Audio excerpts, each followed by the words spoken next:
অবশেষে 7 দিনের মাথায় চূড়ান্ত প্রস্তুতি নিয়ে নষ্ট করা হলো ঝাড়গ্রাম জেলার গোপীবল্লভপুর 1 নম্বর ব্লকের ভুলনপুর গ্রামের সুবর্ণরেখা নদী তীরবর্তী চাষের জমি থেকে উদ্ধার হওয়া দ্বিতীয় বিশ্বযুদ্ধের সময় ব্যবহৃত শেল।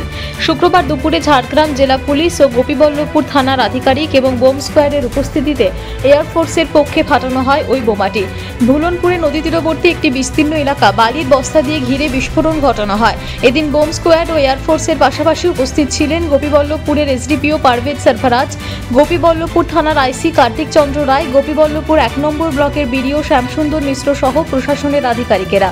উল্লেখ্য, গত শনিবার ঝাড়গ্রামের গোপীবল্লভপুরের সারিয়া 4 নম্বর অঞ্চলের ভুলনপুর গ্রামে চাষের জমি থেকে উদ্ধার হয় দ্বিতীয় বিশ্বযুদ্ধের সময় ব্যবহৃত এক বিশাল আকার বোমা। ঘটনায় যথেষ্ট চাঞ্চল্য ছড়িয়েছিল এলাকায়। এদিন প্রশাসনের তরফে চূড়ান্ত সুরক্ষা বলয় তৈরি করে সেই বোমা নষ্ট করা হয়।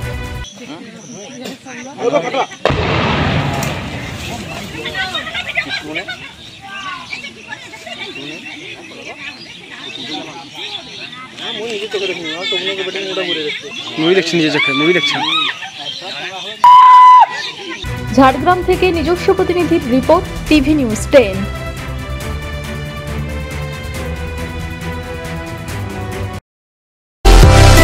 সুলভে সঠিক চিকিৎসার একমাত্র প্রতিষ্ঠান বিবেকানন্দ হসপিটাল। 24 ঘন্টা emergency service, blood bank, trauma care. আপনাদের সেবায় আমরা তৎপর। গুণমান ও পরিষেবায় দুর্গাপুর বিধাননগরের ডক্টর জাকির হোসেন এভিনিউর বিবেকানন্দ হসপিটাল শিল্পাঞ্চলের মানুষের মন জয় করেছে।